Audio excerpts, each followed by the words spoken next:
ওই দৃষ্টিটা আমি ভুলবো না, কখনো ভুলবো না। ওটা বোনের দৃষ্টি নয়। মামি দেখছে ও বসে এরম দু হাতে ধরে এরম টেনে টেনে ছিঁড়ে ছিঁড়ে খাচ্ছে কিছু মাংস।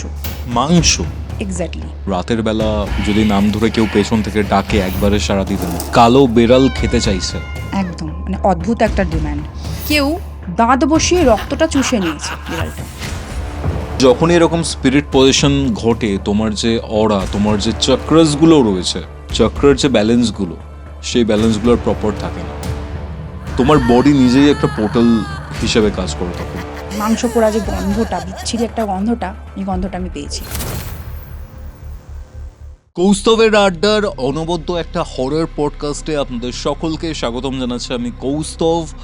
আজকে আমাদের সাথে রয়েছেন পারমিতা। পারমিতা এমন দুটো ঘটনা শেয়ার করেছে যেটা শুনলে আপনারা শিহরিত হয়ে উঠবেন। ভয়ের একটা শীতল স্রোত আপনাদের মধ্যে দিয়ে বয়ে যাবে এবং প্রথমের ঘটনাটা তো সাংঘাতিক, কিন্তু দ্বিতীয় যে ঘটনাটা রয়েছে সেটা না মানে একটা দাগ কেটে যাবে মনের মধ্যে দিয়ে। এমন একটা ঘটনা যেটা আমাকে সত্যি কথা বলতে ভাবিয়েছে। আপনারা আজকের এই এপিসোডটা কোথা থেকে দেখছেন সেটা কমেন্ট করে জানান। ভিডিওটা ভালো লাগলে অবশ্যই লাইক করে শেয়ার করে দিন। নতুন হলে সাবস্ক্রাইব করতে কিন্তু ভুলবেন না। আর আপনারা যদি হরর পডকাস্ট দেখতে পছন্দ করেন তাহলে কৌস্তবের আড্ডা আপনাকে কিন্তু সেই ফিলটা, সেই স্যাটিসফ্যাকশনটা দিতে পারবে বলে আমি মনে করছি। আপনারা যদি আমার থেকে কোনো স্পিরিচুয়াল হেল্প চান, কোনো অ্যাস্ট্রোলজিক্যাল প্রেডিকশন চান, তন্ত্র রিলেটেড কোনো হেল্প চান, যোগাযোগ করুন আমাদের অফিসিয়াল হোয়াটসঅ্যাপ নাম্বারে এবং আপনি নিজের লাইফের ঘটনাও শেয়ার করতে পারেন। হোয়াটসঅ্যাপ নাম্বারটি আপনারা অন স্ক্রিন দেখতে পাচ্ছেন, ডেসক্রিপশন বক্সে থাকবে এবং কমেন্ট সেকশনের একদম প্রথম পিন কমেন্টেও থাকবে। নাম্বারটা হচ্ছে 6290675195। হোয়াটসঅ্যাপ করুন এবং আমার সাথে যোগাযোগ করুন। তাহলে চলুন শুরু করছি কৌস্তবের আড্ডার মারাত্মক একটা horror podcast. Hello Paramita, welcome to কৌস্তবের আড্ডা। সবার আগে বলো কেমন আছো তুমি? খুব ভালো আছি, তুমি কেমন আছো? আমিও ভালো আছি। সো বেসিক্যালি তুমি আজকে যে ঘটনাটা শেয়ার করবে বলছিলে সেটা বাঁকুড়ার একটা ঘটনা এবং এই ঘটনাটার মধ্যে অনেক নৃশংসতা রয়েছে। সাধারণ মানুষ অনেক সময় এগুলো এক্সপেক্ট করে না, তা সত্ত্বেও তারা সেগুলোরই সম্মুখীন হয়। কি ঘটেছিল একদম তোমার কাছে চলে যাব, একদম শুরু থেকে শুরু করো, কি হয়েছিল? ঘটনাটা প্রথমেই বললাম বাঁকুড়ার আমার দূর সম্পর্কের এক মামার বাড়ির ঘটনা। তো ঘটনাটা এইভাবে শুরু হয়। মামা আমাকে একদিন ফোন করেন হঠাৎ করে। কোন সাল এটা? এটা 2026-এরই ঘটনা। ওকে, ইনফ্যাক্ট মে মাস। ওকে, খুব রিসেন্ট। খুব রিসেন্ট। তো মামার পরিবারটা একটু ডিসক্রাইব করে নিই।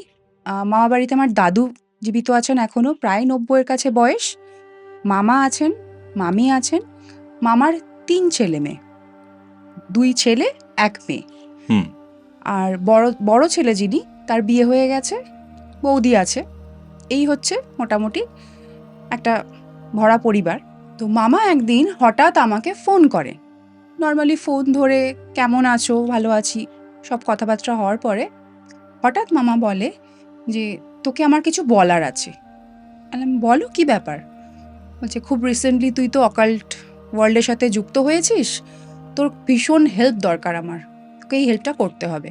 ওকে, কি হয়েছে, এমন কি ঘটনা, কিছু কি প্রবলেম হলো কি? তো তখন মামা শুরু করেন। সেটা হচ্ছে মামারা 2 ভাই বোন, মানে দাদুর 2টি সন্তান, মামা এবং তার বোন, মাসি হচ্ছে আমার সম্পর্কে। ঘটনাটি ঘটে ওই মাসির মেয়েকে নিয়ে।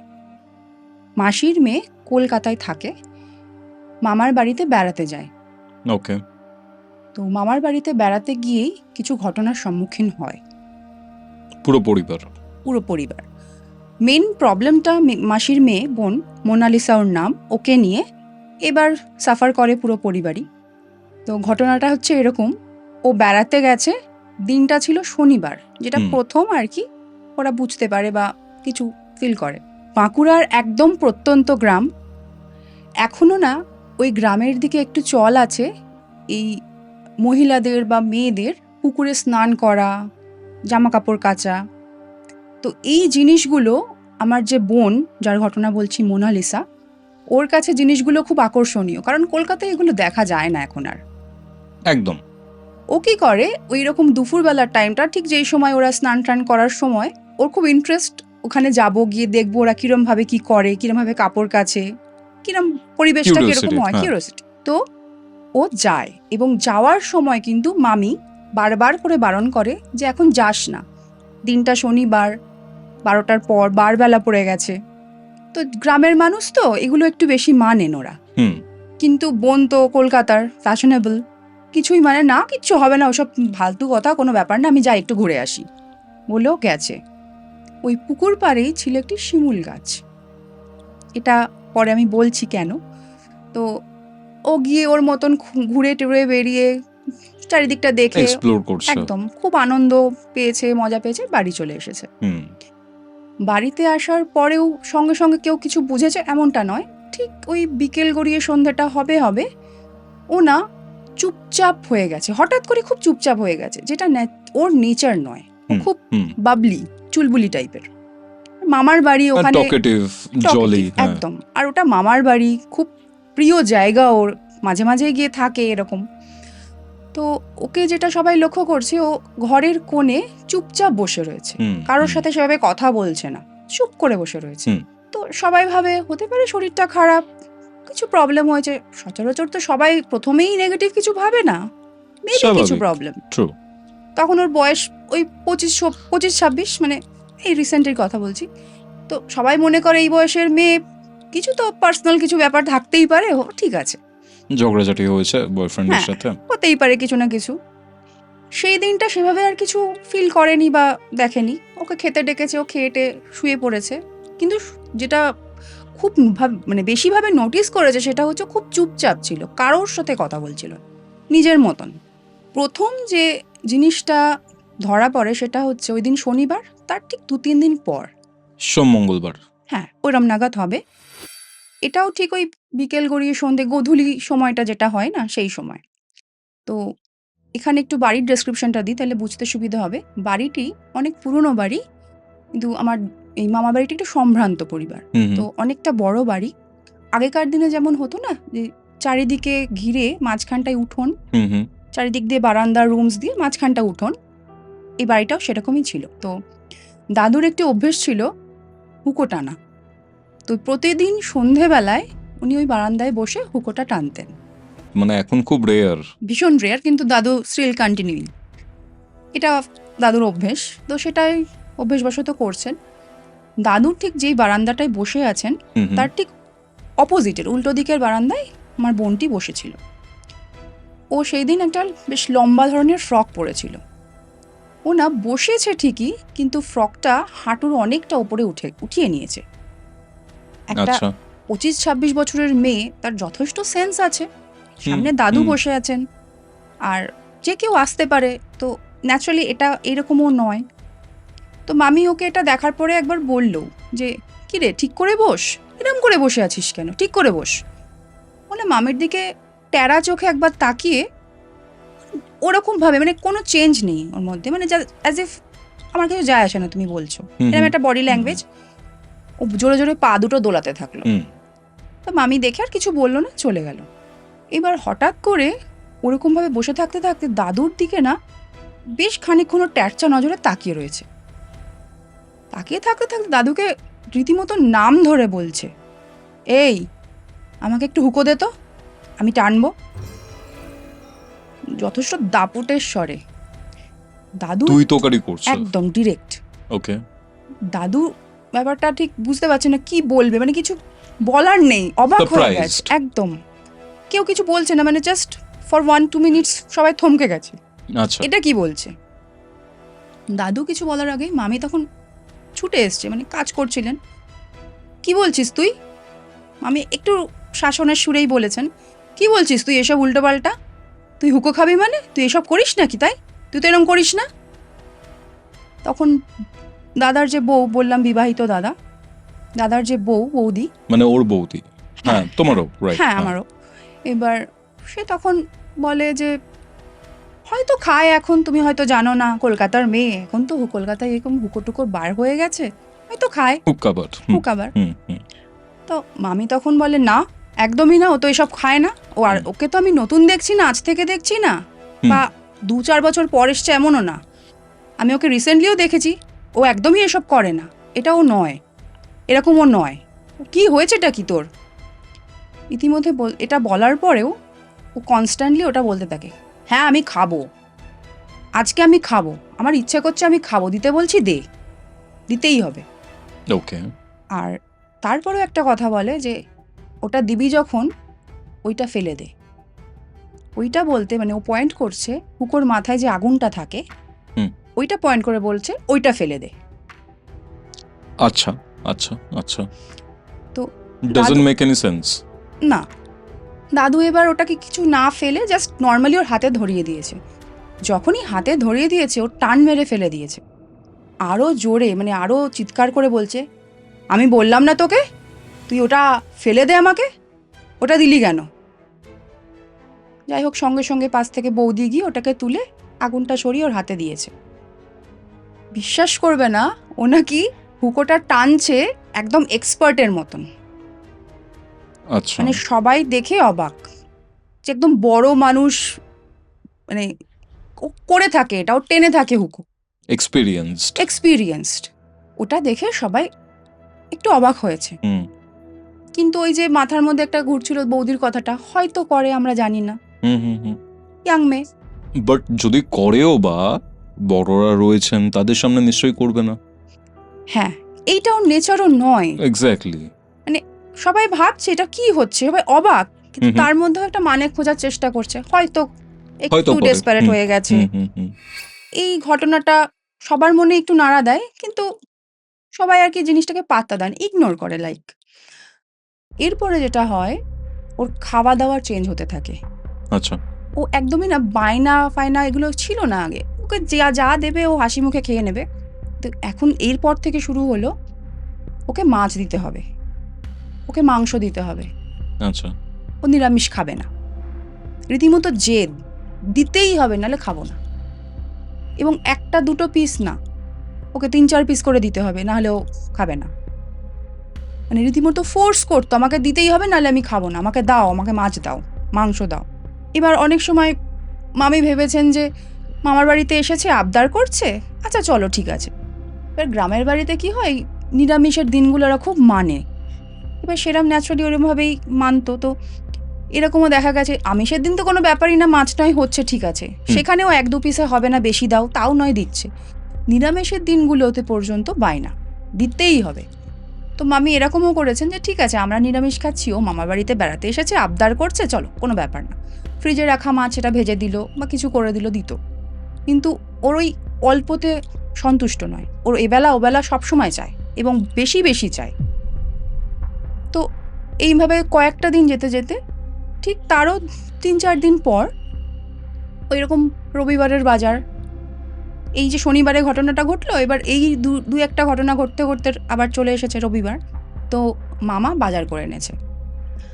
আমার যে বোন মোনালিসা, ও একটু দূরে বারান্দাতে একটু দূরে বসেছিল, নিজের মতন চুপচাপ বসেছিল। মামা বাজার করে এনে জাস্ট রেখেছেন, চোখের নিমিষে, মানে এটা মামার নিজের চোখে দেখা, মামা আমায় বলছেন যে চোখের নিমিষে ছোঁ মেরে এসে মাছটা ঠিক সব কিছু রাখা আছে, মাছটা ঠিক তুলে নিয়েছে, তুলে নিয়ে মানে খুলেই একদম কাঁচা মাছ ধরে মানে কচকচ করে চিবাতে শুরু করেছে। ওকে। এবং এমনভাবে খাচ্ছে যেন ও কতদিন মাছ খায়নি। এদিকে দুবেলা হ্যাঁ, খাচ্ছি। ইভেন মানে সব থেকে অবাক যে কাঁচা মাছ খাচ্ছে। ভাজা মাছ 4টে খাক 5টা খাক এটা ঠিক আছে, যে ভালোবাসে নর্মালি খেতে পারে, কাঁচা মাছটা তো যতই ভালোবাসি না কেন আমরা, কাঁচা মাছ কি কেউ এরমভাবে খেতে পারে? মানে 2 হাতে নিয়ে 2 হাতে এরম কচকচ করে খাচ্ছে। তো এটা দেখে মামা চিৎকার করে, কি রে তুই কি করছিস, সেইভাবে কাঁচা মাছ খাচ্ছিস কেন?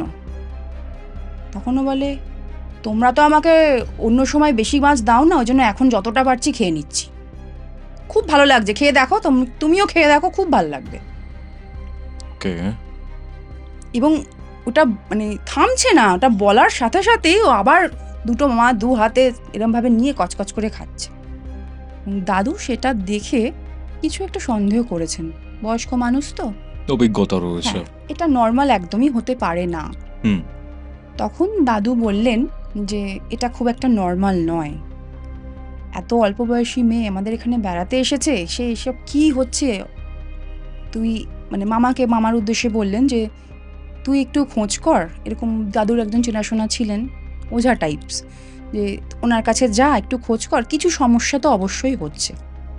কি হচ্ছে তো বুঝতে পারছি না, কিন্তু ও তো এরকম নয়, আর যাই হোক কাঁচা মাছ খাবে এটা তো হতে পারে না। সম্ভব। তো মামা সেই খোঁজ খবরের জন্য যান, কিন্তু যেটা হয় সেটা হচ্ছে ওই ওঝাটি 10-15 দিনের মতন উনি বাইরে, ওনার কোনো প্রোগ্রাম ছিল, উনি মানে ছিলেন না। না, উনি যখন মানে মামা যখন খোঁজে গেছেন তারপর থেকেও মোটামুটি 10-15 দিন ওনাকে পাওয়া যাবে না, আচ্ছা। উনি নেই। তা ওনার যে আরও লোকজন আছে তারা বলল যে ঠিক আছে, উনি আসলে আমরা বলবো, আপনি যান, আপনি তো 10-15 দিন পরে আপনি আসবেন, যোগাযোগ করবেন।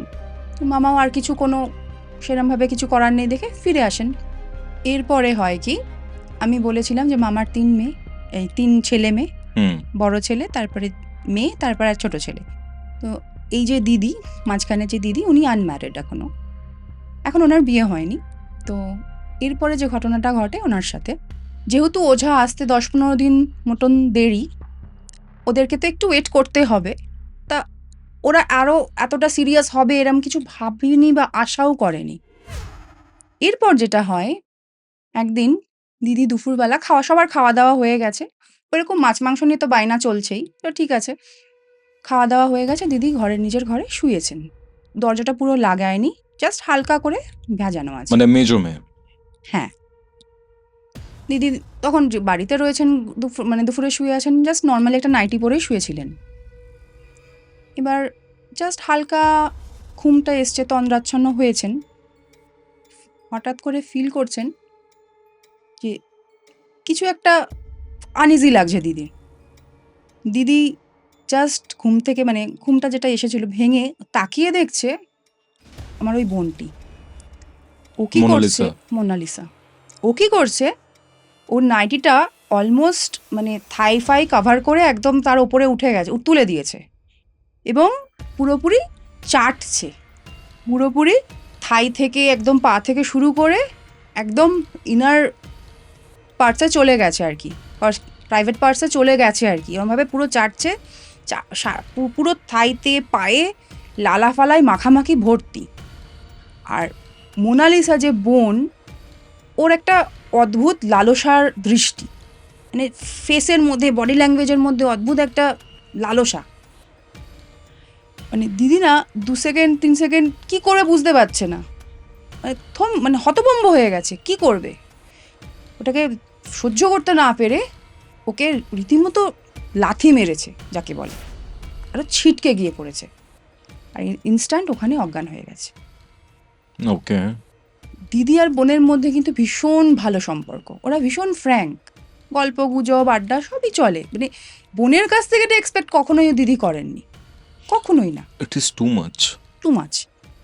মানে দিদি এটা পরে ডেসক্রাইব করছে যে ওই দৃষ্টিটা আমি ভুলবো না, কখনো ভুলবো না, ওটা বোনের দৃষ্টি নয়, মানে প্রচণ্ড নোংরা একটা দৃষ্টি।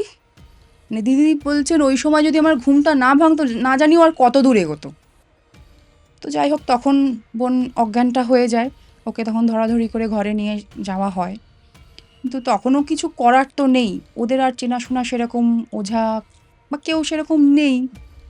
আর সিচুয়েশনটা বাড়ির তখন এরকম যে আর কাউকে খুঁজতে যাবেন, যেহেতু মামা একা বাড়ির তখন ছেলে, দাদা খুব মানে কাজের সূত্রে বাইরে বেশি থাকেন, এই সব টুকটাক হতে হতে তবু ওকে ঠেকিয়ে রাখা হয়েছে যে ওনার অপেক্ষা, ওঝা আসবে তার অপেক্ষায়। এরপরে যেটা হলো, এর পরের ঘটনাটা সাংঘাতিক, যেটা ওরা ফেস করলো, এবং এই কিছু ফটো আমাকে পাঠিয়েছিল, তো আমি সেটা দিতে পারছি না বোন যেহেতু। একদিন মামি রান্না টান্না করেছে, সেদিন ওদের নিরামিষ হয়েছিল, তো ওকে খেতে ডেকেছে, সেটা রাতের খাবার, ডিনারের সময়। তো ওকে বলেছে এসো খেয়ে যাও, তো বলেছে কি হয়েছে রান্না, তো বলেছে আমি খাবো না, আমাকে মাংস দিতে হবে, আমার মাংস চাই, মাংসই লাগবে আমার। ওকে বলা হয়েছে যে আজকে আমাদের নিরামিষ হয়েছে, আজকে খেয়ে না, ঠিক আছে কালকে বাজারে থেকে এনে করা হবে, না আমার আজকেই চাই, আমি এখনই খাবো, নাহলে আমি খাবোই না। রাগ দেখিয়ে ও নিজের ঘরে চলে গেছে, বাড়ির সবার খাওয়া দাওয়া হয়ে গিয়েছে। এবার মামি তো, মা যতই হোক, সে তখন ভাবছে বাচ্চাটা না না খেয়ে খেয়ে থাকবে। থাকবে, একটুখানি ওকে ডাকি, মাথায় হাত বুলিয়ে টুলিয়ে খাইয়ে দিই, মাংসটা কালকে করে দেবো এটা বলে খাইয়ে দিই। ওকে ওকে। হুম। ডেকেছে, কোনো সাড়া দিচ্ছে না। হুম। আমি বলি ঠিক আছে, বোধহয় রাগ করে আছে বা ঘুমিয়ে পড়েছে হতে পারে, হুম, আমি হুম, যাই হুম, গিয়ে হুম। দেখি। তখন মামি গিয়েছে ঘরে, ঘরের কোথাও নেই। তাহলে কোথায় গেল? তাহলে কি রাগ করে বারান্দায় চলে গেল, নাকি ছাদে চলে গেল? কোথাও তো গেছে, নেই যখন। চলো ঠিক আছে, বারান্দাটা দেখছে, কিন্তু বারান্দাতেও নেই কোথাও, হুম। একটু শব্দ তো নেই ওর।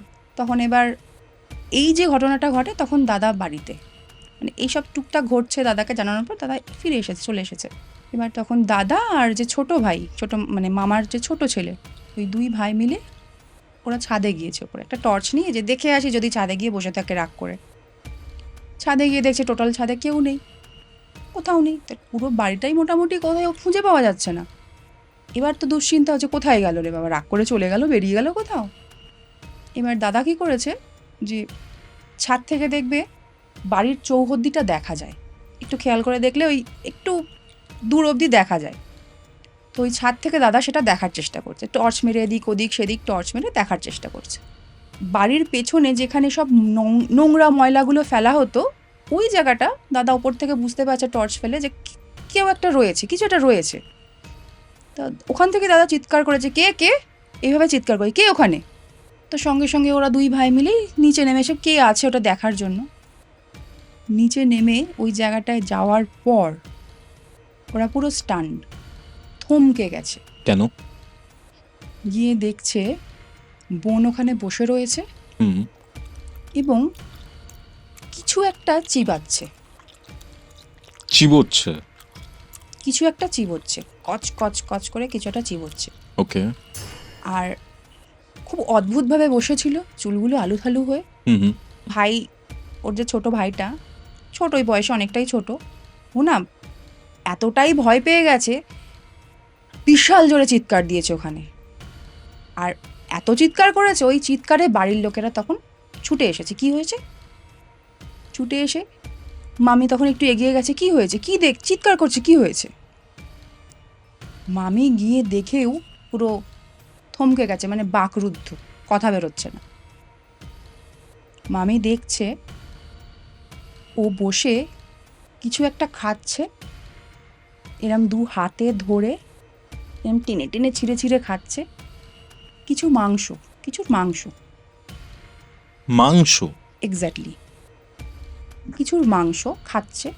ওকে। ওর দু হাত দিয়ে, মানে টপ টপ করে বলবো না, গড়গড়িয়ে রক্ত পড়ছে, মুখে টুকে পুরো রক্ত পড়ছে, মানে অ্যাজ এ যেন রক্তে স্নান করছে ও, এবং খুব আচ্ছা। তৃপ্তি সহকারে করছে ওটাও। হুম। এবং পাশে আর একটা রাখা আছে, যেটা পুরো খুবলে খাওয়া, নাড়িমুড়ি বেরিয়ে আছে পুরো, ওটা মানে অলমোস্ট ডান, সেকেন্ড ও খাচ্ছে ওটা মানে ওই ভাগাড়ের সামনে বসে? একদম। মানে সদ্য মাংস ছিঁড়ে খেলে যেমন গরম রক্ত টপ টপ করে গড়গড়িয়ে পড়ে না, পুরো তরল রক্ত, মানে এইভাবে পড়ে পুরো ভেসে তাজা রক্ত যাচ্ছে, পুরো? কাঁচা রক্ত যাকে বলে, পুরো ভেসে যাচ্ছে।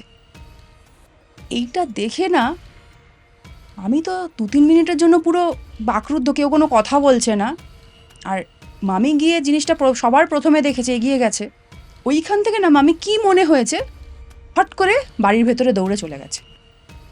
আর ওরা দাঁড়িয়ে দাঁড়িয়ে ওরকম দেখছে, ওরকমও খেয়েই যাচ্ছে, মানে এরম করে টেনে ছিঁড়ছে, এরম করে নাড়িবুড়ি টেনে ছিঁড়ছে, মানে বীভৎস একটা ঘটনা। কি খাচ্ছিল? মাংস, কাঁচা মাংস। এরপরে ঠিক 3-4 মিনিট মতন হবে, মামি ছুটতে ছুটতে চিৎকার করতে করতে বেরিয়ে আসছে, এ কি সর্বনাশ করলি তুই? কেউ বুঝতে পারছে না কি হলো।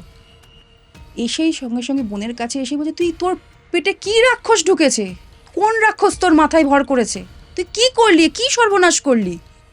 মামি আর নিজেকে ঠেকিয়ে রাখতে পারছে না, মানে ওর পিঠে দুমদুম করে মোটামুটি ওকে চটথাপ্পড় কিলঘুষি মেরে দিয়েছে। ও ওই রকম একটা সিচুয়েশনেও একটা ক্রিপি স্মাইল, একটা ভয়ঙ্কর একটা হাসি হেসে মামিকে বলছে, খুব ভালো খেতে, খাবে, খাও খাও, খেয়ে দেখো,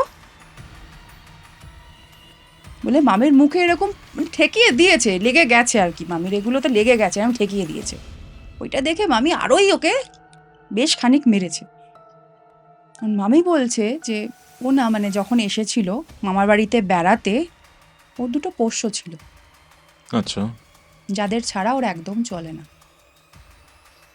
মামি তখন বলছে, তুই এই দুটো অবলা জীবকেও ছাড়লি না, যাদের তুই সবসময় সব জায়গায় নিয়ে যেতিস সঙ্গে করে, যাদের ছাড়া তুই চলতে পারতিস না, তুই তাদের এইরকম মেরে ফেললি এইভাবে, তুই এইভাবে কাঁচা চিবিয়ে খাচ্ছিস তাদের। ওর দুটো পোষা খরগোশ ছিল। My goodness. মানে যেটা ও খুব ছোটবেলা থেকে নিজে হাতে তাদের বড় করেছে, তাদের টেক কেয়ার, খাওয়া সমস্ত নিজে হাতে, মানে এতটাই ও ওদের ভালোবাসে যে এই মামার বাড়িতে এসেছে কিছুদিন, ও কিন্তু সঙ্গে করে নিয়ে এসেছে কলকাতা থেকে, ওর বাড়ি মানে থেকে। নিজের পোশাক খরগোশ চিবিয়ে খাচ্ছিল। একদম।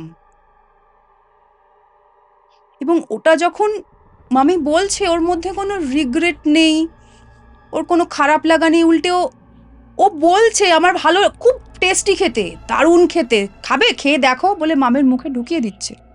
মারাত্মক লেভেলের পজিশন ঘটেছে। ওর নিজের বাচ্চার মতো করে ও তো মানুষ করেছে ওই ছোট্ট ছোট্ট দুটো খরগোশকে। সেখানে সে চিবিয়ে কাঁচা খাচ্ছে, বীভৎস। ওই সময়কার মানে আমি দেখেছি, আমার নিজেরই গায়ে কাঁটা দিয়ে উঠেছে দেখে। Photos, videos. ভিডিওসটা হয়নি, ফটোজই তুলেছিল, দাদা ফাদারা হয়তো তুলেছিল দু একটা। মারাত্মক। বুঝতে পারছি। এরপর মানে কোনো রকমে ওকে ওখান থেকে তো তুলে নিয়ে আসা হয়।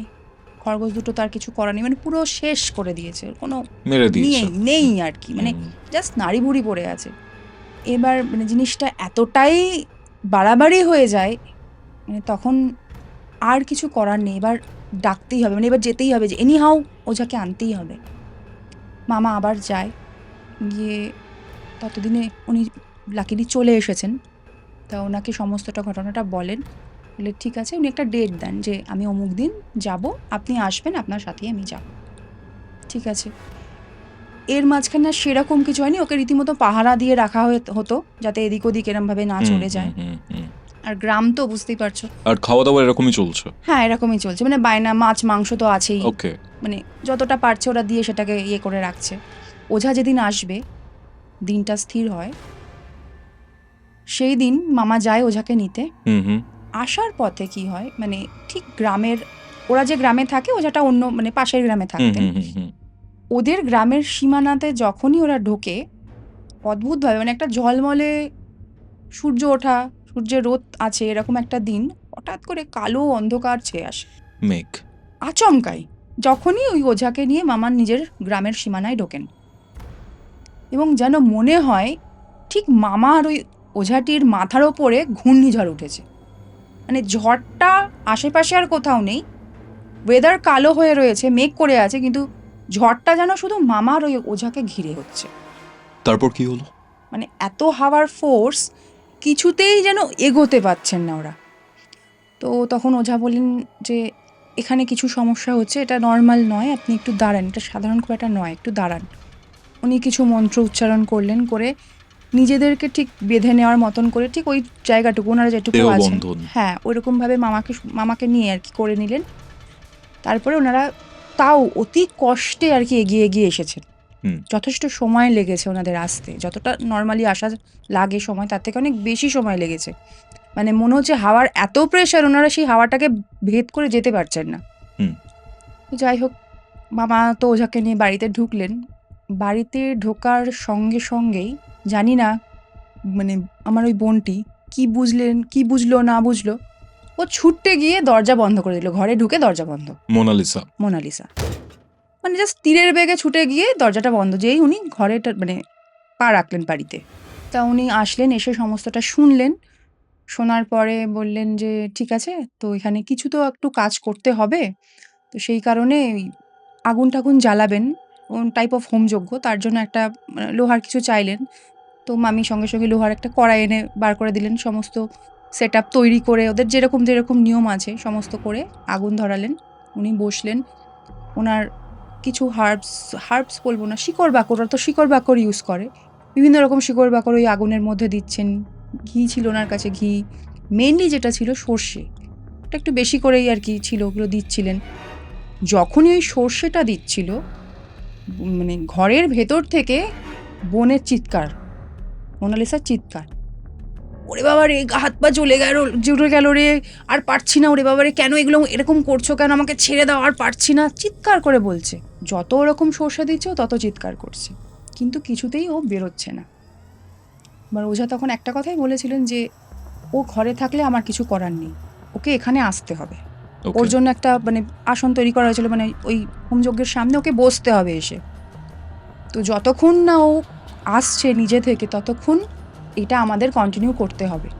মানে প্রায় ধরে নাও বলতে পারো 1.5 থেকে 2 ঘন্টা উনি মন্ত্র উচ্চারণ করছেন, আর ওই সর্ষে দিচ্ছেন, আর ওই জড়িবুটি মানে শিকড় বাকড় যাই হোক ওগুলো ইউজ করছেন, আগুনের মধ্যে দিচ্ছেন, আর ওদিকে তত চিৎকার করছে।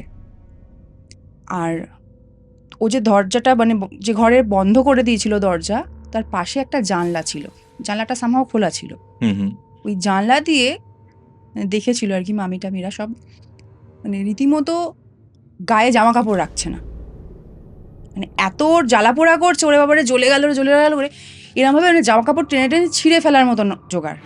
ওরকম একটা সমর্থ মেয়ে। হ্যাঁ, এমন একটা সমর্থ মেয়ে, মানে ছিঁড়তে তো পারছে না হয়তো, বাট খুলে ফেলছে, মানে যেন মনে হচ্ছে জামাটাই ওকে জ্বালাতন দিচ্ছে, মানে জলাটা জামাটা থেকে আসছে ওর মনে হচ্ছে, খুলে ফেলছে মনে হচ্ছে পুরো, পারলে ছিঁড়েই দেয় এরকম এরকম প্রায়, এবং সারা ঘরে দাপাদাপি করছে ও, তার সাথে চিৎকার, ওই একই কথা, এরকম করো না, ছেড়ে দাও, আমাকে ছেড়ে দাও, আমার গা হাত পা জ্বলে যাচ্ছে, আমি আর নিতে পারছি না।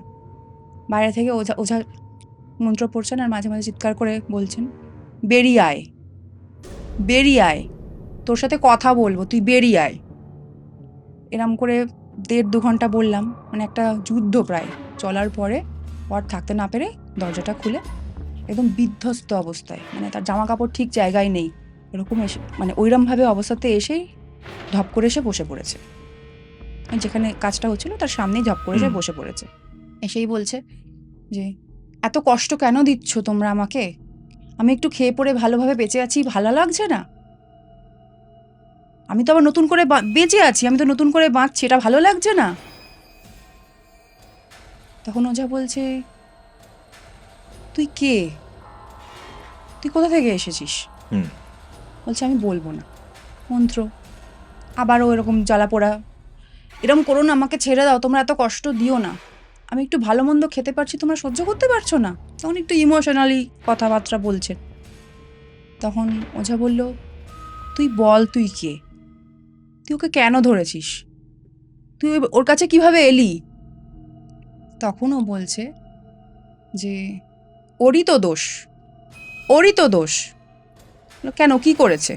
যে কেন, ও যে চুল খুলে পুকুর পাড়ে গেছিল, আমি তো শিমুল গাছে বসেছিলাম নিজের মতন করে, ও চুল খুলে গেছে, অত সুন্দর দেখতে ওকে, ওর গা দিয়ে কি সুন্দর গন্ধ বেরোচ্ছে, আমার তো ভালো লেগেছিল ওকে, আর ওকে যেই ডাকলাম ও তো এক ডাকে সাড়া দিল। ডাকলো? হ্যাঁ, মানে এটা তো ওনার মুখেই মানে উনি বলছেন সেটা শুনছি, কারণ এটা তো আমাদের পক্ষে জানা সম্ভব হয়নি। হ্যাঁ, এবার ওকে নাকি আমার বোনের নাকি নাম ধরে উনি ডেকেছেন, যে কথা বলছেন বোনের ভেতর দিয়ে, সে নাকি আমার বোনের নাম ধরে ডেকেছেন, তো ও নাকি এক ডাকে সাড়া দিয়েছে, এবং সেটাই নাকি ওর অপরাধ। এই জন্য অনেকে বলেন রাতের বেলা বা এরকম বার বেলাতে যদি নাম ধরে কেউ পেছন থেকে ডাকে, একবারে সাড়া দিতে নেই, মিনিমাম 2 বার ডাকবে, 3 বারের বারে সাড়া দিতে হয়। নিশির ডাকের ব্যাপারটাও এরকম একদম, বেসিক্যালি এরকমই একটা ব্যাপার ঘটেছে, যা বুঝতে পারছি। একদম। এরপর ওঝা বলে, তা ওকে তো তোকে কোনো বিরক্ত করেনি, তাহলে তুই কেন ওর সাথে এলি? বলছে আমার তোকে ভালো লেগে গেছে, আমি কতদিন ভালো মন্দ কিছু খাইনি তুমি জানো, আমার তো খাওয়ার খুব ইচ্ছে করছিল, ওই জন্যই তো আমি ওর সাথে এসেছি। আর ওর সাড়া দিল কেন, সাড়া না দিলেই তো আমি আসতাম না। তখন ওঝা বলে, ঠিক আছে, এবার তুই ওকে ছেড়ে দে, ও তো একটা অল্প বয়সের মেয়ে, তুই ওকে ছেড়ে দে, ওর তো সারা জীবনটা পড়ে রয়েছে। বলছে কেন, আমি তো ওকে কোনো ক্ষতি করছি না, ওর তো কোনো ক্ষতি করছি না, আমি তো শুধু ভালো মন্দ খেতে এসেছি, আমি ভালো মন্দ খাচ্ছি, আমার মতন আছি। তখন বলছে না, ওর তো একটা সারা জীবনটা পড়ে রয়েছে, অল্প বয়সী মেয়ে, তুই ছেড়ে দে ওকে। মানে এইরকম মানে ছেড়ে দেওয়ার কথা বলছে, ও বলছে ছাড়বো না, এরকম বার্গেনিং চলছে। একটা টাইপ অফ বার্গেনিং। তখন যখনই বলছে ছাড়বো না, তখনই সে আবার মন্ত্র পড়ে ওই সর্ষে দিচ্ছে, তার কষ্ট হচ্ছে, জ্বালা পোড়া করে হচ্ছে। এরকমও বেশ খানিকক্ষণ চলতে, ওই সামনে তর্কাতর্কিটা অনেকক্ষণ চলতে চলতে তখন শেষে সে রাজি হয়। সে বলে ঠিক আছে, আমি ছাড়তে পারি, ওকে আমি ছেড়ে দিতে পারি, কিন্তু আমাকে একটা জিনিস দিতে হবে। ওঝা বলে কি কি লাগবে তোর বল? আমাকে একটা কালো বিড়াল খেতে দিতে হবে। কালো বেড়াল খেতে চাইছে? একদম মানে অদ্ভুত একটা ডিম্যান্ড। ওকে ওকে। এবার তখন ওঝা বলে ঠিক আছে, আমি দেবো তোকে, কিন্তু সেটা তো এই মুহূর্তে আমার পক্ষে দেওয়া সম্ভব না, এখনই সম্ভব না। আমি দেব, ঠিক 3 দিন পরে আমি তোকে কালো বিড়ালটা দেব, কিন্তু ততদিন তুই ওকে কোনো বিরক্ত করবি না। হুম। সেও বলে ঠিক আছে। এরপরে 3 দিন লেগে যায় ওদের এই জিনিসটা খুঁজতে। মানে সেই দিনের মতো তো ওই জিনিসটা ওইখানেই শেষ হয়, স্টপ হয়ে যায়। স্টপ হয়ে যায়। ওঝা তখন মামাকে বলেন যে ঠিক আছে, এই কালো বিড়ালটা আমিই খুঁজে নেব, আপনাদের পক্ষে সম্ভব। 3 দিন একটা টাইম দিয়েছে, যখন ওই 3 দিনের টাইমটা মেনটেন করতেই হবে ওটা, কারণ ওটা পেরিয়ে গেলে তখন কথা, Possible না। হ্যাঁ, কথা না দিয়ে, কথা না রাখলে এর উল্টো কোনো ফলও হতে পারে, কথার খেলাফি, কথার খেলাফ, হয়তো তখন যেতে চাইবে না বা আরো অনেক প্রবলেম হতে পারে। কমপ্লিকেশনস বাড়বে। তো ওঝা নিজে বলেন আমি এই বিড়ালের ব্যবস্থা নিজে করব। হুম। তো 3 দিন পরে আবার আমাদের এরকম একটা হোমযজ্ঞের ব্যবস্থা করতে হবে। তো 3 দিন পরে কথা রাখেন উনি আবারও এরকম একটা সেট আপ করে এবং কালো বিড়াল আনা হয়, আবারও হোমযজ্ঞ হয়। এবার অতটা সেরকম প্রবলেম ক্রিয়েট কিছু করেনি, আসবো না বসবো না, যেটা আগের বার করেছিল দরজা বন্ধ। মানে এবার ও চলে আসে, মানে অ্যাজ ইফ ও কথা দিয়েছে সেটা রাখলেন, ওঝাও কথা দিয়ে সেটা রাখছেন, এরকম একটা নিগোসিয়েশনের ব্যাপার। তো এসে ওকে কালো বেড়ালটা দেওয়া হয়। ও কালো বেড়ালটা হাতে নিয়ে, মানে হাতে ঠিক নেয়নি বলবো না, ওর কাছে যখন দেওয়া হয় ও না মুখে করে নিয়েছে। বেড়ালটা মুখে করে হ্যাঁ, নিয়েছে? বেড়ালটার ঘাড়ের কাজটা এরকম করে মুখে করে তুলেছে। আচ্ছা আচ্ছা। তুলে মানে ছুট্টে 1 নিমিষে বাড়ির দরজা দিয়ে বেরিয়ে গেছে। ওকে। এবার পেছন পেছন সবাই দৌড়েছে। ও একদম দৌড়াতে দৌড়াতে গিয়ে ওই সেই শিমুলতলার, মানে শিমুল যে গাছটা তার তলায় গিয়ে দাঁড়িয়েছে। সবাই পৌঁছেছে। পৌঁছানোর পরে মানে ইনস্ট্যান্ট বা জাস্ট ধরো ওই 15-20 সেকেন্ড বিড়ালটাকে নিয়ে দাঁড়িয়ে, বিড়ালটা মুখ থেকে ছুঁড়ে মানে ছেড়ে দিয়েছে আর কি, মুখ থেকে ফেলে দিয়েছে, নিচে ফেলাও হলো, ও ধপ করে অজ্ঞান হয়ে পড়ে গেল। মানে বেড়ালটাকে মারেনি? এটা আমি পরে আসছি। ওকে। বিড়ালটা জাস্ট মুখ থেকে পড়ে গেল, ও যেমনভাবে দাঁড়িয়েছিল একদম উপুর হয়ে ধপাস করে অজ্ঞান হয়ে পড়ে গেছে। মানে মুখটা মাটির দিকে ছিল? একদম মুখটা মাটির দিকে ছিল। এইবার সঙ্গে সঙ্গে ওরকম অবস্থাতে তখন আর অন্যদিকে কোনো খেয়াল নেই, ওকেই সবাই ধরাধরি করে তুলে ঘরে নিয়ে গেছে। ঘরে নিয়ে গিয়ে যখন শুইয়েছে তখন দেখছে ওর মুখের আশেপাশে না রক্ত লেগে আছে। আচ্ছা।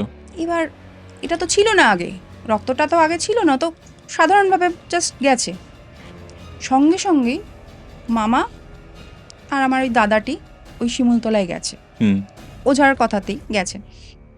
গিয়ে দেখছে বিড়ালটা যে ওখানে পড়ে রয়েছে, বিড়ালটি মারা গেছে এবং ওই বিড়ালের ঘাড়ের কাছে ক্ষত, এমন একটা ক্ষত যেন মনে হচ্ছে কেউ মানে দাঁত বসিয়ে রক্তটা চুষে নিয়েছে বিড়ালটার।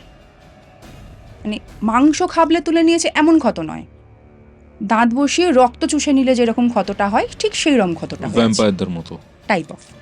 বিড়ালটা মারা গেছে। ওরা চলে আসে এবং সেটা বাড়িতে এসে সবাইকে বলে এরকম ব্যাপার। মানে ওনার কথা ছিল যে ওকে ওই বিড়ালটা দিলে ওকে ছেড়ে চলে যাবে। তো ব্যাপারটা এরকমই দাঁড়ালো যে ও ছেড়ে চলে গেছে, ওকে মুক্তি দিয়েছে, মানে বোনকে ফ্রি করে চলে গেছে। এরপর যেটা হয় মানে ওই ওঝা একটু ঝাড়িয়ে টাড়িয়ে যাই হোক ওদের যা একটু কর্মটর্মগুলো করে দিয়ে ওরা চলে যায়। এরপর যে প্রবলেমটা শুরু হয়, বোনের প্রচণ্ডভাবে ডিপ্রেসড হয়ে পড়ে, মানে ট্রমাটাইজড হয়ে যায়, ভয় পেতে শুরু করে এবং ওর যে আগের আমি বললাম না খুব বাবলি চুলবুলি একটা নেচার, ওটা আর কোনো মতেই ফেরে না। সেই চুপচাপ গুম মেরে থাকা, মানে কোনোভাবে ও নর্মালাইজ হতে পারছে না, ভীষণ ভয় পাচ্ছে, সব কিছুতেই ভয় পাচ্ছে, কেউ ওকে ডাকলেও চমকে উঠছে। ওকে, একটা ঘোরের মধ্যে রয়েছে। হ্যাঁ, মানে যেটা মামায় বললেন যে ওর পুরোপুরি মনে হচ্ছে না ঠিক হয়েছে, মানে এখনো যেন মনে হচ্ছে কিছু সমস্যার মধ্যে রয়ে গেছে, মানে একটা সাইকোলজিক্যাল ইম্প্যাক্ট। হ্যাঁ। এবং শুধু সাইকোলজিক্যাল না, মামা বলছে কারোর সাথে কথা বলছে না, ওই গুম মেরে বসে আছে, কখনো কখনো মানে বাঁকা ট্যারচা নজরে তাকাচ্ছে, ঠিক প্রথম দিকে যেরকম ফেস করেছিল ওরা, কিছুটা সেরকম। ওকে, ওই ওকে, জন্যই মানে ওকে। মামা মানে পুরোপুরি ইনিশিয়াল সিম্পটমসটা যেটা। একদম মানে পুরোপুরি ইনিশিয়াল সিমটমস গুলো দেখা যাচ্ছে মাঝে মাঝে। ওকে। এবার সেই কারণেই মামা না ভয়টা পেয়েই রয়েছে, মানে যেহেতু তখন ওরা বোঝেনি, কিন্তু এখন তো বুঝতে পারছে যে ওই সিমটমস গুলোর পরে কি কি হয়েছে ওদের সাথে, হুম। আবারও যদি রিপিট হয়, ওকে, ওকে, কারণ ওকে। ওই প্রথম সিমটমসে ফিরে গেছে আবার মাঝে মাঝে, হয়তো কন্টিনিউ হচ্ছে না, মাঝে মাঝে যখন তখন এরকম হচ্ছে। এবং তখনই মামা আমার সাথে আমাকে ফোনে কন্ট্যাক্ট করেন এবং পুরো ঘটনাটা বলেন এবং আমাকে বলে যে তুই যদি পারিস প্লিজ একটু কাইন্ডলি হেল্প কর। তখন আমি বলি যে দেখো, আমি তো সদ্য জয়েন করেছি, খুব বেশি দিন হয়নি, জাস্ট কিছু মাস হয়েছে। তো তুমি যে ঘটনাটা বললে এটা অনেকটা বড়, মানে অনেকটা কি বলবো, ইন্টেন্স। এখনো এতটা কাজ করার মতন জায়গায় আমি আসিনি। তবে আমি যে কোভেনে আছি, আমার যে witch কোভেনে mother, আছো? হ্যাঁ, কি কোভেন? দ্য পেন্টাগার্লস, উইচক্রাফট করি আমি। ওকে। তো আমার কোভেনের যে উইচ মাদার, তো আমি মামাকে বলি আমি আমার ম্যাম, হুম। ওনার সাথে কথা বলি, ওনাদের সাথে কথা বলি, ব্যাপারটা পুরোটা জানাই। আমি ম্যামকে জানাই, জানানোর পর আমি সেরকম হলে ম্যাম বললে আমাকে পারমিশন দিলে তোমাকে ওনার নাম্বার দেবো, তুমি ওনার সাথে ডিরেক্ট কথা বলো। হুম। তো ম্যামকে সবটা জানাই, ম্যাম আমার থেকে যতটুকু জানার সবটা শুনে বলে তুমি কন্ট্যাক্ট করতে বলো আমার সাথে। তখন আমি মামাকে নাম্বারটা দিই, মামা কন্ট্যাক্ট করেন। কি নাম? মানে উইচ মাদার? মৌমিতা গাঙ্গুলি। মৌমিতা দি আমাদের? একদম, ওকে, ওকে। তোমার উইচ মাদার উনি? ইয়েস। আচ্ছা, আচ্ছা। আমাদের সাথে অনেক পডকাস্ট হয়েছে কিন্তু ওনার। আমি জানি। ওকে, ওকে, ওকে, হ্যাঁ। আচ্ছা, তো মামাও না মানে ম্যামকে ফোন করেন, ফোন করে মামার থেকে সবটা জানা হয়। তো এখানে ম্যাম যে কাজটা করেছিলেন, ম্যামের সাথে কাজে তো আমি ছিলাম না, কিন্তু আমার যেহেতু খুব কিউরিওসিটি, ইন্টারেস্ট, তো আমি ম্যামকে পরে মানে জিজ্ঞাসা করেছিলাম কিভাবে কি কাজটা হয়েছিল। তো ম্যাম আমাকে যেটা বলেছিলেন, প্রবলেমটা কি সেটা আগে জানতে চাই। এই যে একটা পিটিএসডি টাইপের ব্যাপার দেখতে পাচ্ছি, ঠিক হুম। আছে, বা ইনিশিয়াল সিমটমস গুলো দেখতে পাচ্ছি, মৌমিতা দি কি বলেছিল যে কি হয়েছিল মানে মেয়েটার সাথে? পজেশন তো ছিলই। হ্যাঁ। তো অনেক সময় মানে যেটা হয় কি, এটা শুনেছি যে পজেশন থেকে মুক্তি পাওয়ার পরে কিছুটা রেসিডিউ থেকে যায়, ওকে। পুরোপুরি হয়তো কমপ্লিটলি নর্মাল হয় না অনেক সময়। বা এটাও হতে পারে যে ওই যে ওঝা যে কাজটা করেছিলেন, হুম। হয়তো সাময়িক তাড়িয়ে দিয়েছিলেন, চলে গেছিল, কিন্তু ওকে সেভাবে তো কোনো প্রোটেকশন দেওয়া হয়নি। আমি এখানে একটা কথা বলবো, তুমি বলো মৌমিতা দি এরপরে কি করলো, আমি আসছি এই জায়গাটাতে। তো তখন ম্যাম বলেন যে কাজটা উনি করেছিলেন সেটা হচ্ছে এই কাজটার মধ্যে একটা শিয়ালের স্কাল ইউজ হয়েছিল। শিয়ালের স্কাল? ইয়েস, একটা শিয়ালের স্কাল ইউজ হয়েছিল। তার সাথে খুব কমন এইসব রিচুয়ালসের ক্ষেত্রে, আমাদের যে রিচুয়ালসগুলো করি, খুব কমন পেন্টাগ্রাম ইউজ করা হয়। হুম, হুম, হুম, হুম। পেন্টাগ্রাম হ্যাঁ, অনেক ছাড়া, শুনেছি। হ্যাঁ, এটা মাস্ট, পেন্টাগ্রাম ছাড়াই তোমাদের রিচুয়ালসগুলো। পেন্টাগ্রাম তো ম্যান্ডেটরি থাকে। হ্যাঁ, তো একটা ব্ল্যাক ক্লথের ওপর পেন্টাগ্রাম আঁকা হয়। হুম, হুম।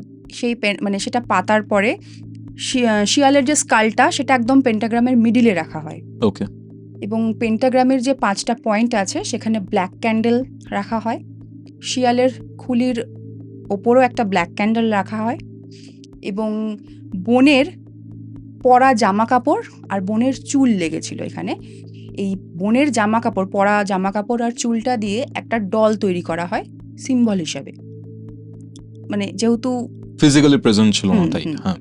সিম্বল হিসাবে ইউজ করা হয়। সেই ডলটা সামনে রাখা হয় এবং আমাদের রিচুয়ালস, চ্যান্টিংস, আরও কিছু হার্বস, অনেক রকম হার্বস আছে, সেই সব হার্বস ইউজ করে এই রিচুয়ালটা কমপ্লিট করা হয়। এবং যেটা খুব ম্যান্ডেটরিভাবে লেগেছিল সেটা হচ্ছে এখানে ম্যামদের নিজেদের রক্ত দিতে হয়েছিল। ওটা মাস্ট ছিল, ম্যান্ডেটরি ছিল। ডেডিকেশনের ব্যাপার এটা, নিজের রক্ত দিয়ে কাজ করা, তাও অকাল্টে। একদম। হুম। তো তারপর কি হয়? তারপরে এখন আস্তে আস্তে অনেকটা রিকভার করছে, মানে ম্যাম কাজটা সবে করার তো পরে 1-1.5 মাস হয়েছে হয়তো। অনেকটা আস্তে আস্তে রিকভার করছে। মানে ওর এই সিমটমসগুলো যেগুলো প্রথম দিকে, যেটা নিয়ে আমার ভয় হচ্ছিল যে সব ঠিক হয়ে যাওয়ার পরেও পুরোপুরি যেন হয়তো ঠিক হয়নি। ঠিক হয়নি। তো সেই জায়গাগুলো এখন আর নেই। ট্রমাটাইজ তো আছে, ভয়ও পায়, মাঝে, মাঝে এখনো ভয় পায়। আর যেটা ওই সময়কার কোনো কিছুর মনে নেই। মানে এই ১-১.৫ সপ্তাহ। কোনো কিছুই মনে নেই ওর। ওকে। পুরো ব্ল্যাঙ্ক। এবং ওই ব্ল্যাঙ্কটার জন্য আরো বেশি ট্রমাটাইজড। মানে কি হয়েছিল? কি করেছিলাম আমি? কেন আমার মনে নেই? আমি মামার বাড়িতে বেড়াতে এসেছি, এতগুলো দিন চলে গেল, আমি কি করেছি? এই ফেজটার মধ্যে দিয়েও যাচ্ছে, কিন্তু ঠিক আছে। মৌমিতাদি এইখানে কাজটা করেছিল তার একটা কারণ বা সম্ভাব্য রিজন আমার যেটা মনে হয় সেটা হচ্ছে যে বডির থেকে ওই স্পিরিটটা হয়তো বেরিয়ে গেছিল। কিন্তু যখনই এরকম স্পিরিট পজিশন ঘটে, তোমার যে অরা, তোমার যে চক্রাসগুলো রয়েছে, চক্রার যে ব্যালেন্সগুলো, সেই ব্যালেন্সগুলোর প্রপার থাকে না। তোমার বডি নিজেই একটা পোর্টাল হিসেবে কাজ করে তখন। তো বিভিন্ন স্পিরিটস, বিভিন্ন নেগেটিভ যে ফ্রিকোয়েন্সিজ রয়েছে বা এনার্জিজ রয়েছে, সেগুলো তোমার শরীরের মধ্যে আনাগোনা করতে থাকে, মানে যার পজিশন ঘটেছে একবারে। এখানে ওঝা যে কাজটা সম্পন্ন করেননি আমি বলবো, সেটা হচ্ছে প্রোটেকশন দেওয়া। এক্স্যাক্টলি। বডিকে যদি না বাঁধা হয় আফটার দ্য প্রসেস, যে মানে এখানে তো স্পিরিট রিমুভাল ছিল, নর্মাল লাইফে ফিরে আসা খুব কঠিন।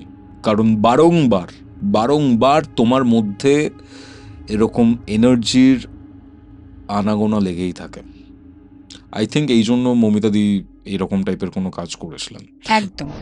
বাই দ্য ওয়ে, আমাকে একটা কথা বলো, তুমি মানে আমি জানতে পারলাম তুমি মৌমিতাদির স্টুডেন্ট, আই গেস। তুমি বললে অকাল্টে রিসেন্টলি জয়েনও করেছো।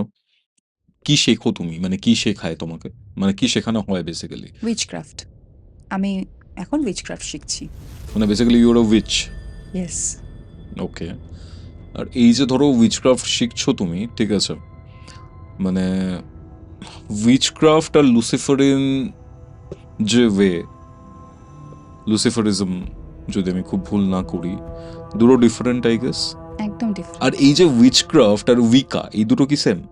সেম নয়, আবার সেমও। মানে উইকা হচ্ছে মডার্ন ডেজ। উইচক্রাফটের দুটো পার্ট, একটা পেগান, উইকা। তো পেগান হচ্ছে যারা ওল্ড মতে, আর উইকা যারা, তারা হচ্ছে নিউ, মডার্ন উইচ। সেটা উইকা কি মানে হোয়াইট স্পেল বা হোয়াইট ম্যাজিক বেশি পারফর্ম করে, উইচক্রাফট ডার্ক স্পেলস পারফর্ম করে, এরকম কোনো ব্যাপার রয়েছে? না, দুজনেই দুটোই করে। ওকে ওকে। এরকম নয় যে উইকা হলে সে ডার্ক করতে পারবে না বা হোয়াইট করতে পারবে, এরকম নয়, করতে পারে। ওকে। তোমার অকাল্টে কেন আসা, মানে কেন মনে হলো যে কেন উইচক্রাফট শিখবে? এটা খুব ইন্টারেস্টিং ব্যাপার। আসলে ছোটবেলা থেকেই না আমার এই ডার্ক ওয়ার্ল্ড, উইচ, ফেয়ারিজ খুব ইন্টারেস্ট। মানে খুব ছোট থেকেই হরর এই ব্যাপারটাকে আমি খুব এনজয় করি। ওকে। মানে আমি যখন খুব ছোট, যখন এই হরর টরর এত অকাল্ট কিছু বুঝি না, তখনও যখন কার্টুন দেখি, সিনেমা দেখি, ফিল্মস দেখছি, আমার সবসময় চয়েস ছিল উইচ দেখবো, মানে জাদু কিছু দেখবো, ম্যাজিক হবে এরকম কিছু দেখবো, যেখানে উইচেসরা থাকে, ড্রাগনসরা থাকে। হুম। এই রকম ওয়ার্ল্ডটাই আমার বেশি পছন্দের মনে হয়। এবং খুব ছোটবেলা কেন, একটু বড় বয়সেও আমি এগুলো দেখেছি, মানে দেখি, মানে এখনও হয়তো দেখি, দেখলে ভালোই লাগে। মানে আমি মনে করতাম বসে বসে দেখার সময়, আমি যদি ওইখানটা যেতে পারতাম, আমি যদি ওই দুনিয়াতে গিয়ে আমি ওইগুলো শিখতে পারতাম, আমি যদি ওই ম্যাজিকগুলো করতে পারতাম। মানে এই ইচ্ছাটা থেকেই আমার একটু একটু করে ভালো লাগা শুরু। এবং যত বড় হয়েছি আমার এটার প্রতি আরও ইন্টারেস্ট বেড়েছে। গুগল যখন এসেছে, এটা জানা ওটা জানা, উইচক্রাফট কী, মানে মিনিংটা কী, মানে এখন যেমন অনেকটা বেশি হয়তো জানি গুগলের থেকে, তখন ওই গুগলের ওপরেই ভরসা করে উইচক্রাফটটা কী, কী ডেটিসগুলো কী। আর এখানে একটা ছোট্ট কথা বলি, আমি ছোট থেকে খ্রিস্টান মিশনারি স্কুলে পড়েছি, ওকে। যেখানে আমরা রেগুলার চ্যাপেল যেতাম, হুম। চার্চেও গেছি অনেক, বাইবেল পড়েছি ইনফ্যাক্ট। তো আমার না ছোটোবেলা থেকেই সমস্তটা, আমাদের বাইবেলটা অ্যাজ আ সাবজেক্ট স্কুলে ছিল, অ্যাজ আ সাবজেক্ট নিতে হয়েছিল, মানে আমাদের ওটা পড়তে হতো, ম্যান্ডেটরি ছিল। ডেফিনেটলি। কিন্তু বাইবেল পড়লেও, গডের সম্পর্কে পড়াচ্ছে, সমস্ত পড়াচ্ছে, কোথাও আমার এই যে fallen Angel Lucifer, Lucifer, I was attracted to him. কীভাবে? আমার প্রথম থেকেই মনে হয়েছিল লুসিফারের তো কোনো দোষ ছিল না। হুম যখন আমি বাইবেল পড়েছি, খুব যে ডিপে বা খুব যে এলাবোরেটলি আমাদের লুসিফারের সম্পর্কে পড়ায় তা না। লুসিফারের এই করেছিল, দোষ করেছিল, তার জন্য ফলেন অ্যাঞ্জেল, মানে তাকে হেভেন থেকে বিতাড়িত করা হয়েছিল।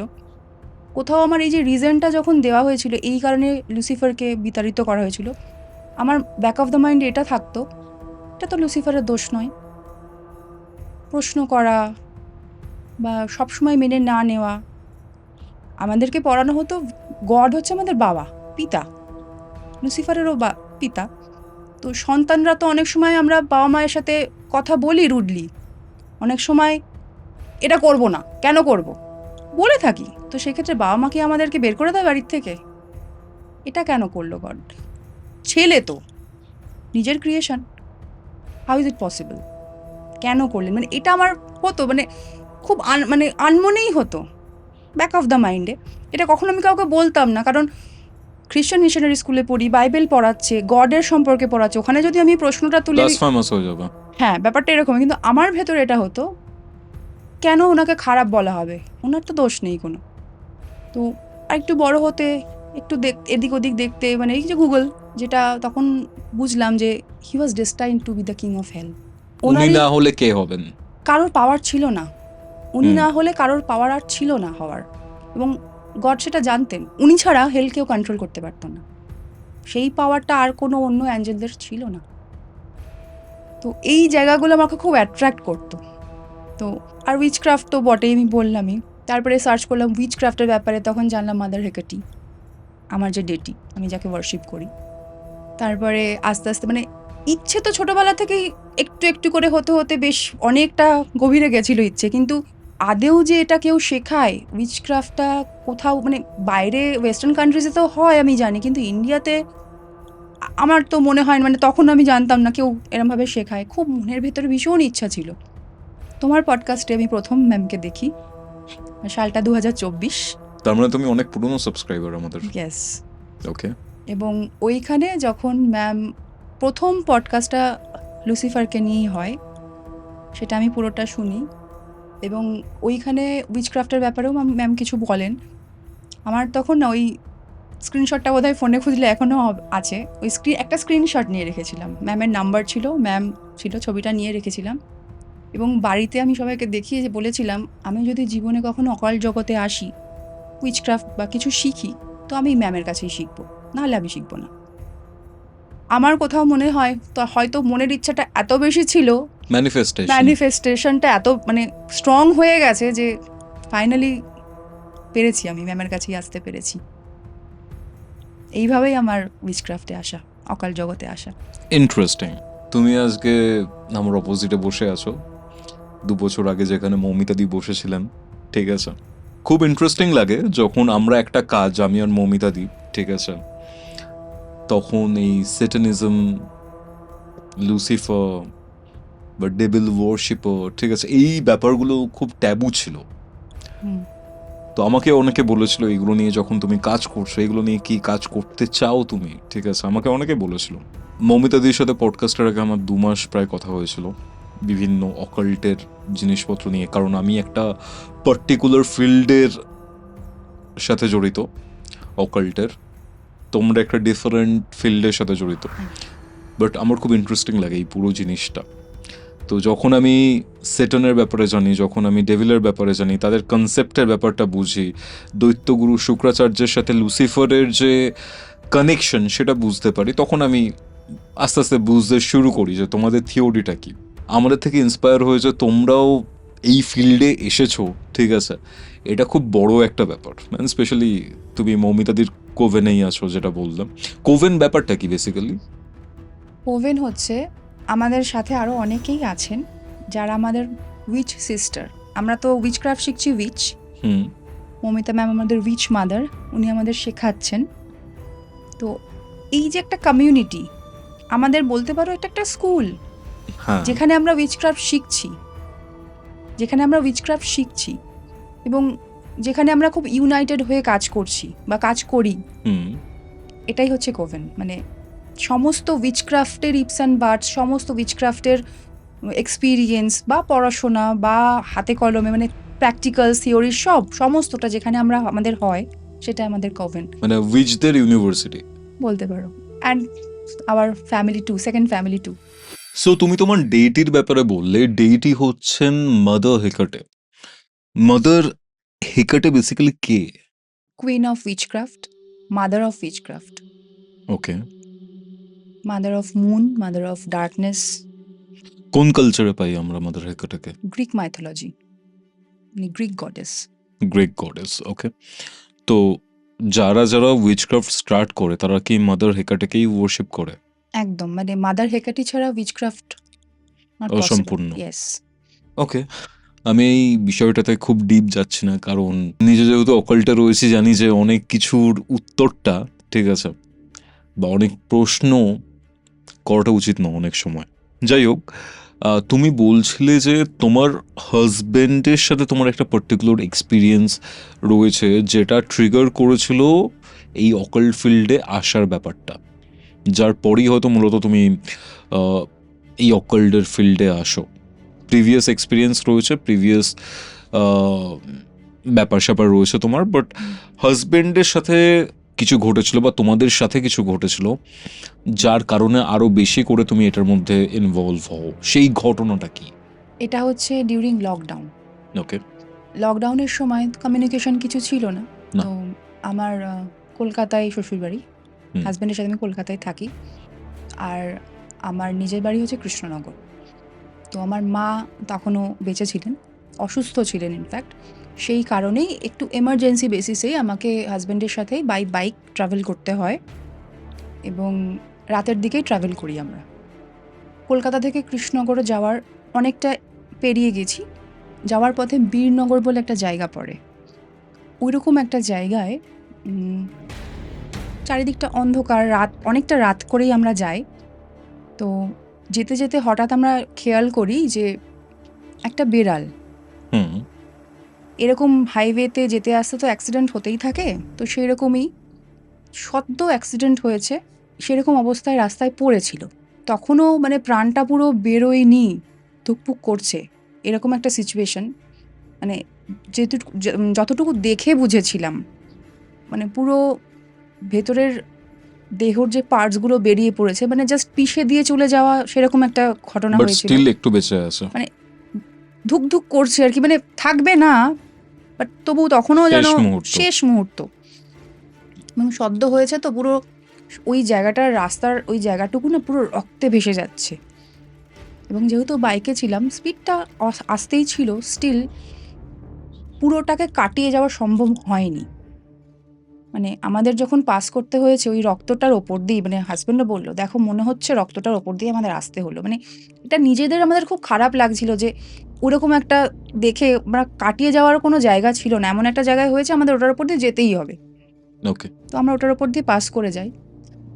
তো পাস করার বেশ কিছুক্ষণ কোনো সমস্যা হয়নি। ঠিক কৃষ্ণনগর ঢোকার আগের মুহূর্তে একটা জায়গা আসে জালালখালি, যেই জায়গাটা পুরো গ্রামের মধ্যে দিয়ে বলতে পারো, মানে হাইওয়ে ঠিকই, মানে বড় বড় সব চলাফেরা করে গাড়ি ঘোড়া, কিন্তু কোনো রাস্তায় কোনো আলো নেই, চারিদিকে বড় বড় গাছ, দূর দূরান্ত শুধু ক্ষেত, না কোনো একটা সিঙ্গেল দোকান আছে, ঘরবাড়ি তো নেই। ওকে। ওই রাস্তাটা যখনই হাজব্যান্ড গাড়িটা নিয়ে ঢোকে, আমার না হট করেই পুরো শরীরটা বিভৎস ভারী হয়ে যায়। আর আমার এই ইনটিউশন পাওয়ারটা ছোটবেলা থেকে ভীষণ স্ট্রং। এই মানে পাওয়ারটা আমি নিজে বলতে পারবো না কখন আমি ফিল করবো, বাট আমি করতে পারি। যদি না, কিছু তোমার কন্ট্রোলের মধ্যে নেই। না, কন্ট্রোলে নেই, কিন্তু নেগেটিভ পজিটিভ দুটোই ফিল করতে পারি। কোনো পশু এসেও যায়, তুমি দাঁড়াবে না, দরকার পড়লে মেরে বেরিয়ে গেলেও তুমি বেরিয়ে যাবে, এখন তুমি কোনোভাবেই এই রাস্তার মধ্যে কোথাও দাঁড়াবে না। হাজব্যান্ড শুধু একবার জিজ্ঞেস করলো কেন, ওকে তখন আর কিছু বলিনি, বললাম যেটা বলছি সেটা শোনো। তো ও আর কিছু জিজ্ঞাসা করেনি, ওইভাবেই যাচ্ছি আমরা। স্পিডটা একটু নর্মালেই রেখেছিলাম, মানে ও একটু কমের দিকেই রেখেছিল, যেহেতু আমি বললাম ও কনসিয়াস হয়ে গেছিলো ব্যাপারটা হইতে। তো যখন যাচ্ছি না, আমি না কিছু মানে যেতে যেতে রাস্তার এদিক ওদিক মাঝে মাঝে মনে হচ্ছে কিছু দেখতে পাচ্ছি। দেখতে পাচ্ছ কিরকম? অবয়ব টাইপের, মানুষের ঠিক বলবো না, আবার খুব যে পশু জানোয়ার বা পশুর মতন সেরকমও নয়। হিউম্যানয়েড। হ্যাঁ, মানে আমি যেহেতু রানিংয়ে আছি তো অত তো দেখার সুযোগটা পাইনি। বাট আমি ফিল করতে পারছি। ওই যে বললাম ইনটিউশন পাওয়ার। দেখতে পাচ্ছি একটা অবয়ব টাইপের আর ফিল করতে পারছি কিছু একটা আছে। মানে আমি সোজা যাচ্ছি কিন্তু ডান দিকে বা বাঁদিকে কিছু থাকলে হয় না? বোঝা যায় আমরা হ্যাঁ, তাকাই। পেরিফেরাল ভিশনে। ঠিক সেইরকমভাবে। জাস্ট ফিল করি। পুরো রাস্তাটাই মানে ওইটুকু রাস্তাটাই আমি পুরোটাই ফিল করেছি। হুম। তো রাস্তাটা ক্রস করেছি। রাস্তাটা ক্রস করে কৃষ্ণনগরে ঢুকে গেছি। তারপরে জিনিসটা নরমালাইজ হয়ে গেছে। আর কিছু সেরকমভাবে দেখিনি। এইবার আমি যখন পুরো রাস্তাটা কভার করে ঠিক বাড়িতে ঢুকবো তার আগে আমাদের একটা বাড়ি আছে। পাড়াতেই একটা বাড়ি আছে। সেখানে একটা ঘটনা ঘটে এই বাড়িটিতে। একটা মেয়ে বিবাহিত। হাসব্যান্ডের সাথে একটু ঝামেলা হওয়ার কারণে ও গায়ে আগুন দেয়। গায়ে আগুনটা ঠিক মানে মরে যাবে বলে কিন্তু দেয়নি। মানে শেষ হয়ে যাবে ভেবে দেয়নি কিন্তু। জাস্ট অল্প বয়সে বিয়ে হয়েছিল। অল্প বয়সের মেয়ে তো হাসব্যান্ডকে ভয় এ দেখাতে বাবা! গিয়ে গায়েটা আগুনটা দেয় এবং এত বাজেভাবেই পুড়ে যায়। মেয়েটি প্রায় ২০-২২ দিন মতন লড়াই করে হসপিটালে। মানে চোখ ফোক দিয়ে মানে কিছু দেখতে পেত না, অন্ধ হয়ে গেছিল আর কি। ওইভাবে ও লড়াই করে ২০-২২ দিন, নিয়ে তারপরে আর থাকে না, মানে মারা যায়। যতদিন তো বেঁচে ছিল, লড়াই করছিল, সব কিছুই ঠিকঠাক ছিল। কিন্তু যেদিন ও রাত্রিবেলা মারা যায় তখনও কিন্তু আমাদের পাড়ায় খবর আসেনি যে ও মারা গেছে। পাড়ায় না একটা অদ্ভুত মানে এটা প্রত্যেকের মুখেই শোনা এবং আমি নিজে ফিল করেছি, আমার বাবা-মা সবাই ফিল করেছে। প্রচণ্ড ভয় পেতে শুরু করে সবাই। মানে রাত তো ছেড়ে দাও, দিনের বেলা পর্যন্ত আমরা কেউ ঘরে একা থাকতে পারতাম না। যেখানেই একা থাকতাম মনে হতো পেছনে কেউ আছে। পেছনে কেউ একটা আছে, পেছনটা দিকটা ভারী হয়ে যাচ্ছে, কিছু একটা আছে, মানে প্রচণ্ড ভয় পেতাম আমরা। আমি ধরো তখন অনেকটাই ছোট, আমার ভয় পাওয়াটা ন্যাচারাল, কিন্তু বাবা-মাও ভয় পাচ্ছে। মানে এমন অবস্থা, বাথরুমে যেতে গেলে, রাত্রিবেলা বাথরুমে যেতে গেলে, আমি তো ছোট, আমার সাথে নয়, আমি ভয় পাচ্ছি, ডাকছি। মানে এটা তোমার বিয়ের অনেকদিন আগের ঘটনা? অনেক আগে, অনেক। আমি তখন স্কুলে পড়ি। ওকে। বাথরুমে বাবা-মা যেতে গেলে, মানে মা যেতে গেলে বাবাকে ডাকছে, বাবা দাঁড়াচ্ছে, বাবা যেতে গেলে মাকে ডাকছে, এরকম একটা সিচুয়েশন হয়ে গেছে। এবং সেটা শুধু আমাদের বাড়ি না, প্রত্যেকটা পাড়ার প্রত্যেকটা বাড়িতে প্রত্যেকটা মানুষ এটা ফিল করেছে।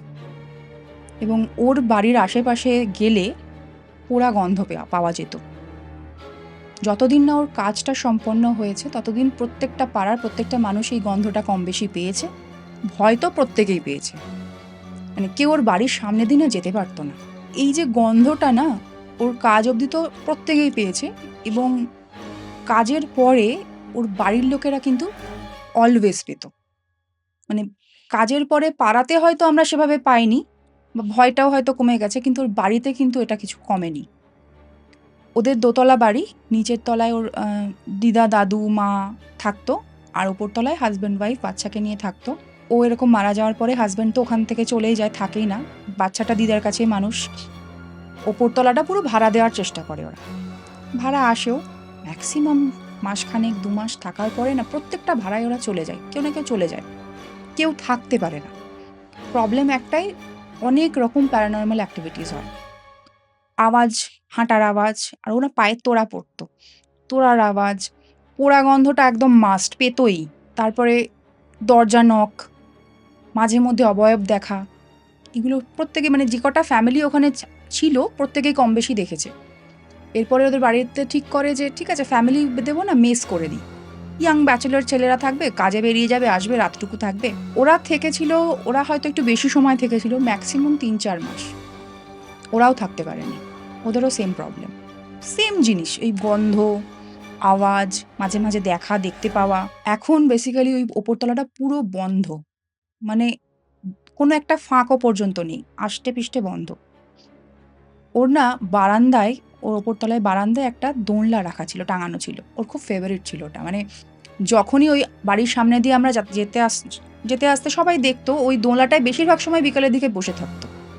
দোল বসে খেত? বসে হ্যাঁ, দোল খেত। বাড়ির ওপর দিকটা পুরো বন্ধ বললাম আমি। কোনো কেউ যাতায়াত করে না, নিচে থাকে। এবং ও চলে যাওয়ার পরে না ওর বাবা-মায়ের মধ্যে একটা সমস্যা হয়।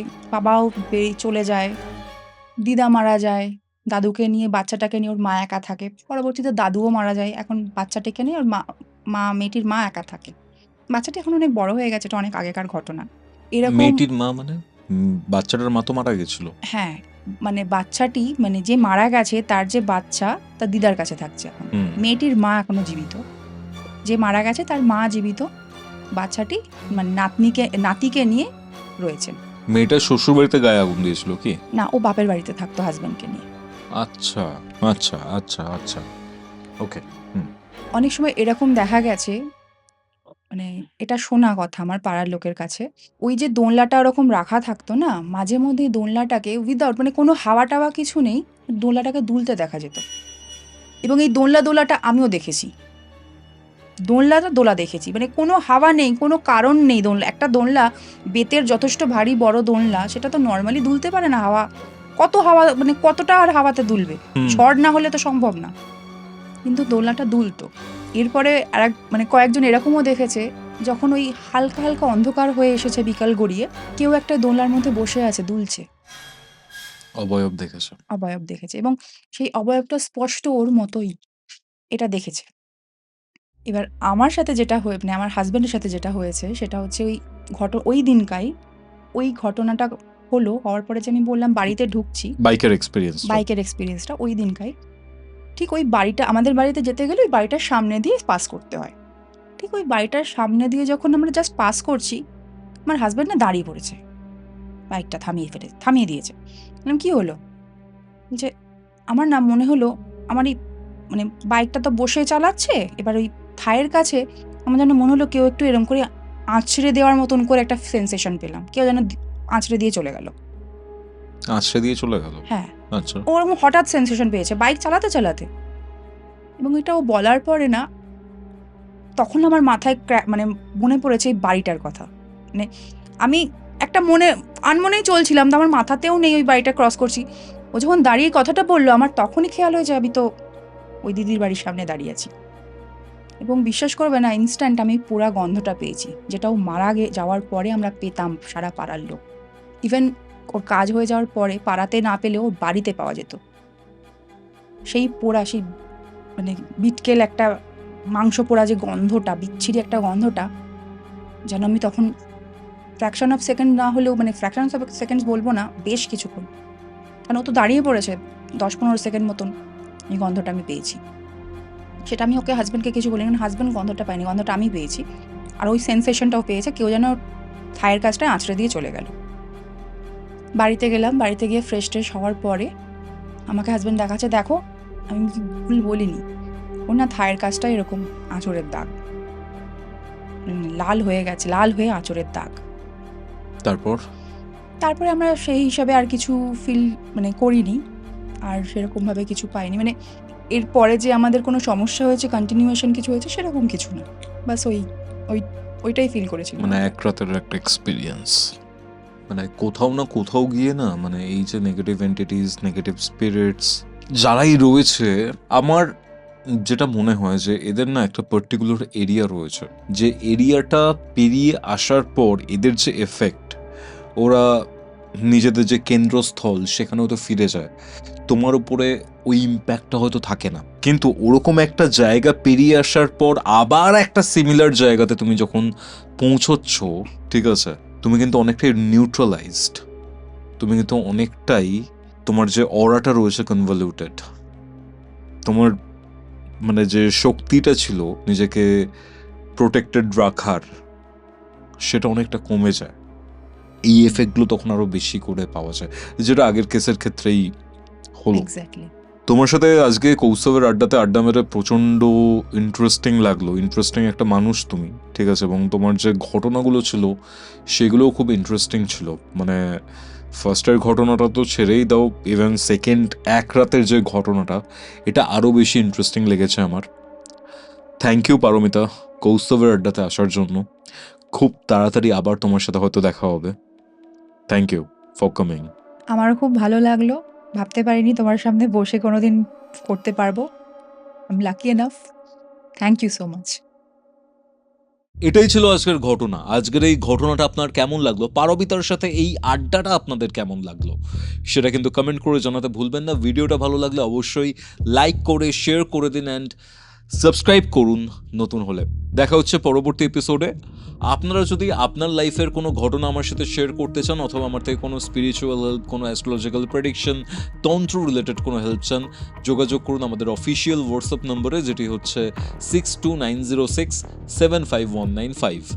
এই নাম্বারটি ডিসক্রিপশন বক্সে, কমেন্ট সেকশনের একদম প্রথম পিন কমেন্টে এবং অন স্ক্রিনও আপনারা দেখতে পাচ্ছেন। তাহলে চলুন দেখা হচ্ছে কৌস্তবের আড্ডার পরবর্তী একটা পডকাস্টে। ততক্ষণ অবধি আমাদের চ্যানেলের এরকম আরও 2টি এপিসোড দেখতে আপনার মোবাইল স্ক্রিনে আসা ডান দিকের অথবা বাঁ দিকের বক্সে ক্লিক করুন।